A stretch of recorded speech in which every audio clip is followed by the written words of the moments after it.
Voice barely above a whisper, a girl around 10 years old offered a dime. It was probably her sister who seemed to be by her, or rather hiding a bit behind her.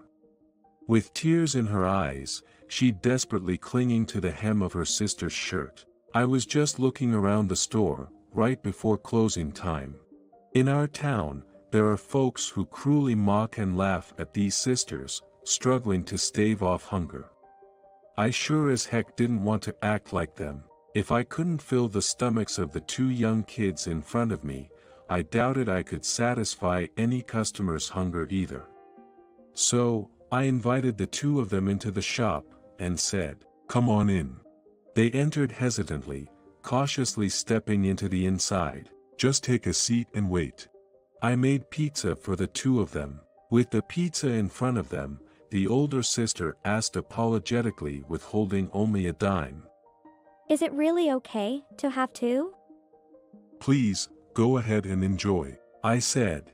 They both started eating with gusto, taking big bites. They looked at me with sparkling eyes, repeatedly saying, Delicious, very delicious. Back then, I didn't realize at all that these two pieces of pizza would greatly change my life. My name is Robert Wilson. My family has owned a diner since my grandfather's generation. I took over the business when I was 21 years old. Fresh with a chef's license, I was eager to learn everything from my father, and excited about the prospect of running the diner with my parents. However, just a few months into working together, my father was diagnosed with a serious illness.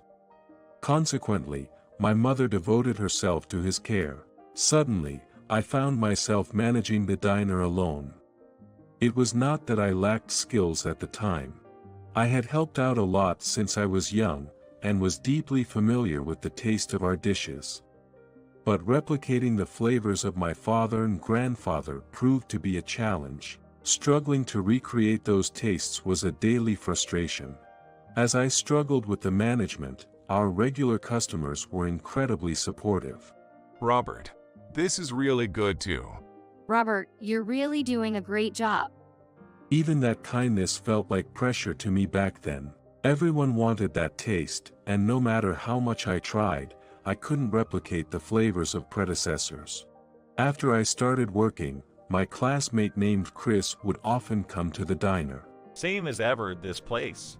He'd say, he came from a wealthy family, and had been calling my family's diner shabby, and a bottom-tier place since we were in elementary school, always finding ways to belittle me. He'd come to the diner to boast about his glamorous college life. Man, unlike you, I get to go to classes whenever I like, hang out at the club, and just enjoy college life to the fullest. I don't even need to work because I've got money, and yet, here you are, sweating it out at this age. Truly a loser. He'd say, laughing mockingly. He'd insult me in front of customers without even ordering anything and then leave. But I didn't have the luxury of getting angry at him. I was too anxious because I lacked confidence in my cooking. I was 21, and I thought I could handle anything, but reality was far from sweet. My confidence was fading fast. My father's condition wasn't improving, and I was feeling pretty down.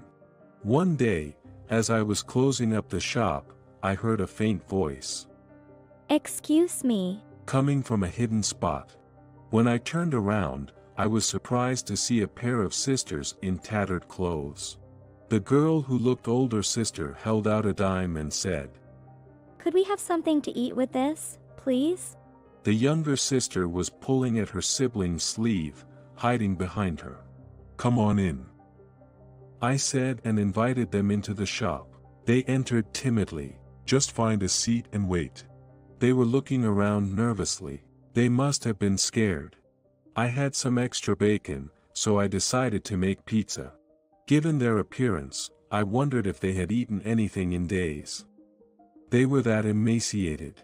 Considering their health and not wanting to strain their stomachs, I made 2 thin slices of pizza with a lot of tomatoes and bacons. The two brightened up at the sight of the pizza in front of them. Then, the older sister said apologetically, We can't accept something so amazing for just a dime. The younger sister was also holding back, looking towards her older sister. Just then, both of their stomachs growled loudly. I couldn't help but laugh. They both gave a sheepish grin. I persuaded her, saying, "It's food that would go to waste anyway, so go ahead and eat." They tearfully ate, exclaiming, Delicious, very delicious. and finished everything in no time. Seeing them eat like that really made my day. I was moved to see someone enjoy my cooking so much they cried.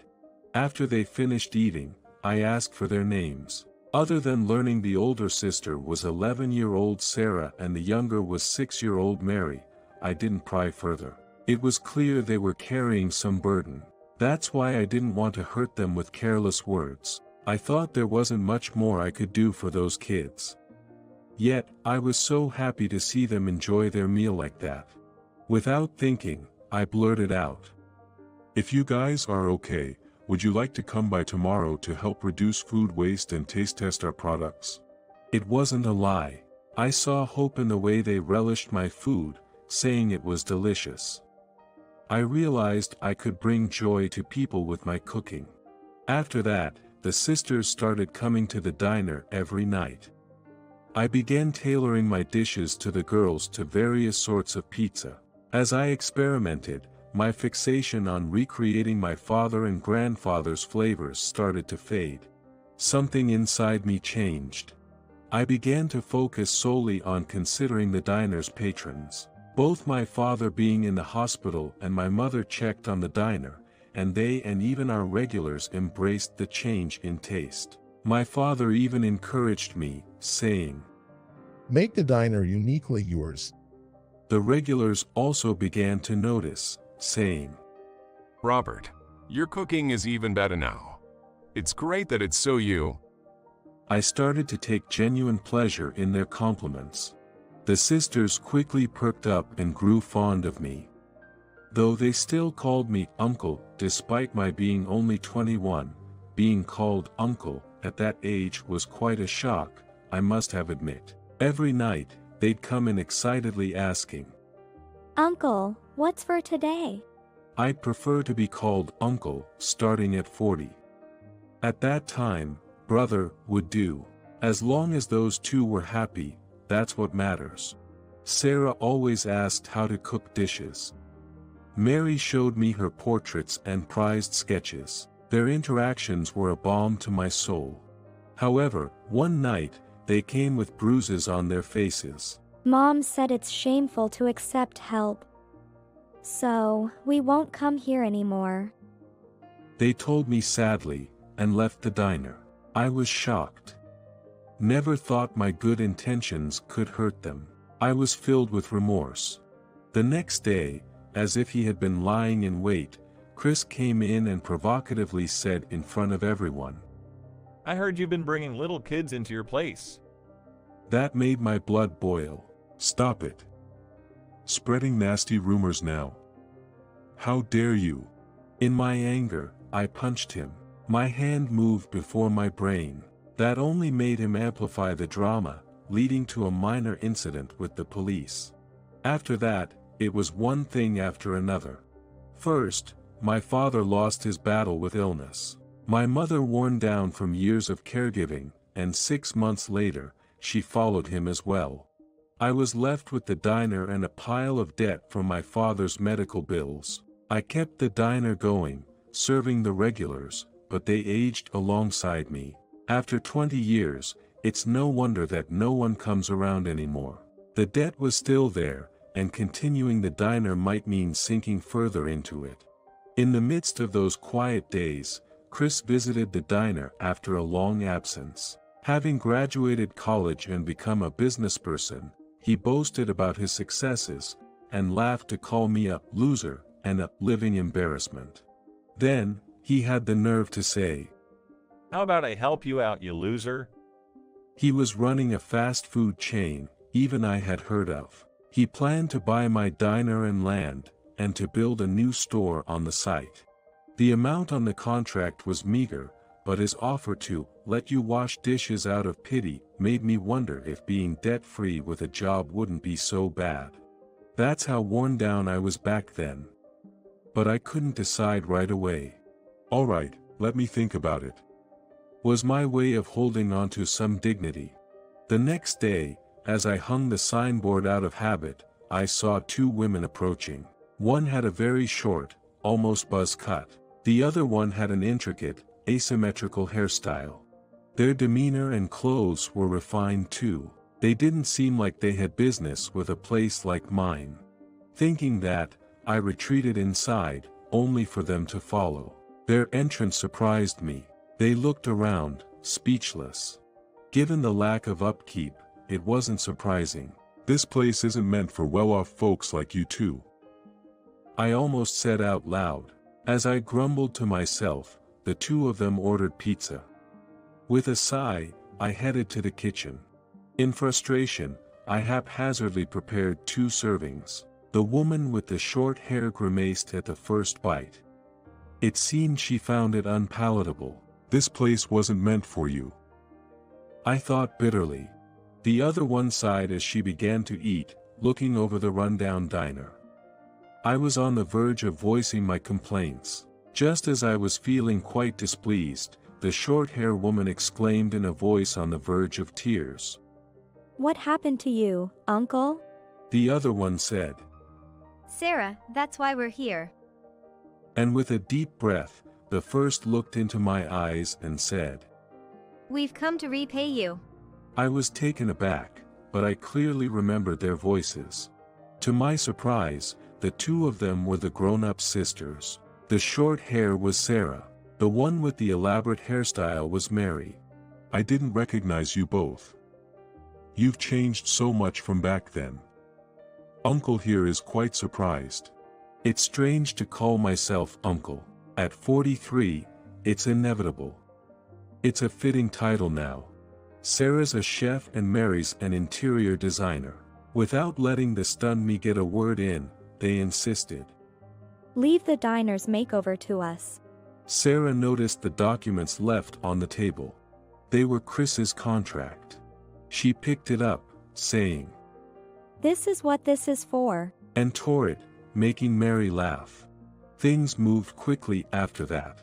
Under Mary's guidance and without much expense, the interior became stylish. Just a few days of temporary closure, and the diner's ambience had transformed, blending its traditional retro feel with modern touches. Sarah suggested focusing solely on pizza to manage the limited budget and prevent food waste. I was amazed when I tasted the pizza she had experimented with. It was identical to my own recipe. Even hers was definitely more delicious. She proudly said, I found my goal and the start of my life because of that pizza. Without it, we wouldn't be who we are today. She looked so dignified, and Mary was nodding emphatically too. Thanks to the connections they had built up over time, the diner began to buzz with life in just a month. One day, I made a point of thanking them both. Sarah, Mary, thank you. Both beamed with pride. I then voiced the apology I had long intended to make. That was about the thing I had always been bothering me inside. I hadn't asked them why they were in such a ragged state or why they came to my shop with just a dime, trying to be considerate of their feelings. Or maybe, I couldn't ask. But as a result, their parent had inflicted injuries on them. I took pleasure in being adored but failed to do what an adult should, like seeking help from the appropriate authorities. Perhaps I was unconsciously avoiding getting involved in troublesome matters. I might have hurt you too with my actions. Looking back, it was selfish and cruel. I know it's too late, but I'm sorry. I said, but they laughed and forgave me. Why so formal all of a sudden, Uncle? It's thanks to you. Someone who considered us a bother wouldn't have given us such happy times. Mary said. Being welcomed without any questions asked made me happy. Sarah shared. I was overcome with an indescribable feeling. Just as I hesitated, wondering if it was the time to ask, the door slammed open violently. Chris barged in at just that moment. Grinning, he pressed me. So you're not selling the land after all? My resolve was clear. I have no intention of selling this diner that my friends helped revive, I stated firmly. I looked at the sisters. They nodded vigorously in agreement. Seeing them, Chris' smirk twisted even more as he began. Oh, it's you guys, huh? Scum always clings to the bottom, right? The sisters glared at him sharply. With a laugh, he mockingly said, Ooh, scary. And added, Well, you'll regret this soon enough. Before leaving the diner, were Chris, Sarah, and Mary acquainted? As this question crossed my mind, the sisters began to share their entire story with me. Turns out, they were Chris' stepsisters. Their mother was a mistress abandoned by Chris' father. She lived without providing well for her daughters. Yet, she had high pride and forbade them from accepting any charity. Occasionally, Chris and his father would come to gloat over Sarah's and Mary's hardship, hurling insults, while their mother would cling in desperation to Chris' father only to be pushed away, such a recurring scene. Despising that, the sisters would wander the streets at night with just a few coins. For young Sarah and Mary, home was a place of fear that their mother was bullied and she also scolded them. You were the only one who treated us decently.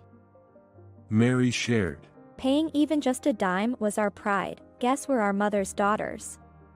Our mother is a pitiful person. We don't hold any grudges. But we can't forgive Chris. Sarah emphasized at the end. They stopped coming to my place initially because of Chris' directive. It was his father who had hit them, causing the bruises. Seeing the bruise on their faces, the sisters' mother finally woke up, and took the two of them back to their grandparents' home in the countryside. She apologized to our grandparents, even to the home she disliked. For the first time, our mother truly cared for us, said Sarah and Mary, wiping away tears.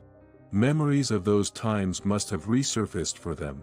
Their mother, who had turned her life around and worked hard, passed away last year.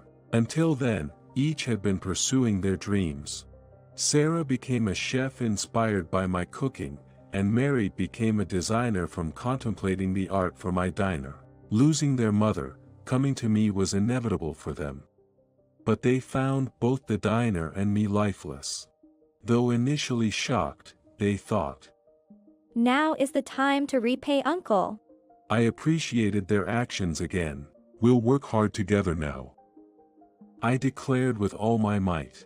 Chris built a new store right across from ours. Was this what he meant by saying we'd regret it? Such a typical move from him.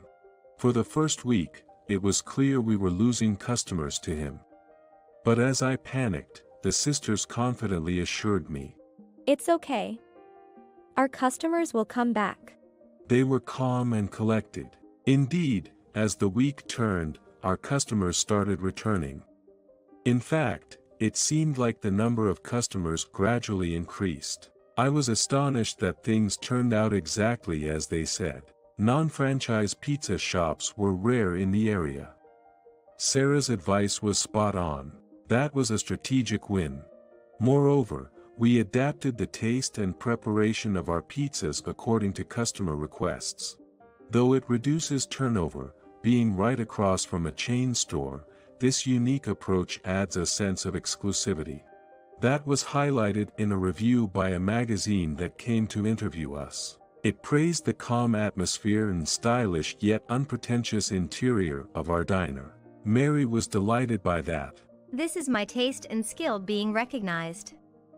It feels so good to be appreciated like this, she said. Both Sarah and I were happy, knowing Mary's hard work. Within half a year, Chris' store had closed down. It's not unusual for chain stores to fail quickly, but I couldn't help feeling somewhat pleased. However, the story didn't end there. On a regular day off in the evening, my eyes caught a page in a sample weekly magazine sent by the publishing company that had interviewed us. The article was about a coup in the company where Chris served as president and his father as chairman. As I read on, it talked about years of autocratic management, doubts about family-run business practices, their tyrannical behavior, and their reckless indulgences in money and women, etc. Such a scandalous narrative. Without knowing the sisters, one might dismiss it as typical exaggerated tabloid fodder. Serve him right. Sarah commented from behind me, her voice mixed with tears and laughter, revealing her intense emotions. She must have been reading over my shoulder. Well, I had 20 years, so I managed to do various things. I feel vindicated at last. She said, trembling. Warily, I asked. What kind of things? Don't ask. She snapped and darted outside. I realized I might have carelessly broached a sensitive topic. It seems I've hurt her just like I did back then. Mary came beside me and said, Although I don't know everything. And then she shared what the past 20 years had been like for Sarah. She had been training in high-end restaurants while also making connections with people related to the Chris family. It seemed she had a hand in the recent coup. Mary said, There must be many things she can't tell me, and definitely doesn't want to tell you, considering all that's happened. She added with a mischievous expression on her face. For Sarah, you were her first love. I left to find Sarah. She was sitting on a bench by the riverbank. She seemed to have calmed down, but it was evident that she had been crying. She hadn't forgot to repay her debt to me even after 20 years of hardship. Beyond feelings of happiness or pity, I felt a deep sense of respect for her as a person. As I approached her, she stammered. Robert, I'm sorry. I simply offered my hand, saying, Let's go home. We have prep to do for tomorrow, okay? We returned home in silence, holding hands. Since that day, there was an unspoken awareness between us. That much was certain. But I was a decade older than Sarah. She was in elementary school when we first met. Feeling attracted to her is not ethically right, and emotionally, there's resistance. I consulted with Mary, who is 14 years younger. Upon consulting with her, You're such a clueless uncle. You guys are both adults already. with that reaction, it seemed like there was nothing more I could do. In fact, since the two of them arrived, it was clear that Sarah had become the focal point of the kitchen. That stirred up a sense of pride as a chef within me. What matters is how you feel, isn't it? Remember how you felt when you first met us. Mary remarked so with smiling wryly. Amidst those days, I went to visit my parents' graves. My mother, who had cared for my father. My father, who had accepted the change in the restaurant's flavor. I realized that all of those were connected. When I served a pizza to the worn-out sisters, it was all linked to the small gestures of kindness and effort I had put in. The most important thing is kindness. I wanted to bless Sarah for the next 20 or 30 years and beyond. Though I couldn't quite bring myself to say it, one day, she fell ill with a cold.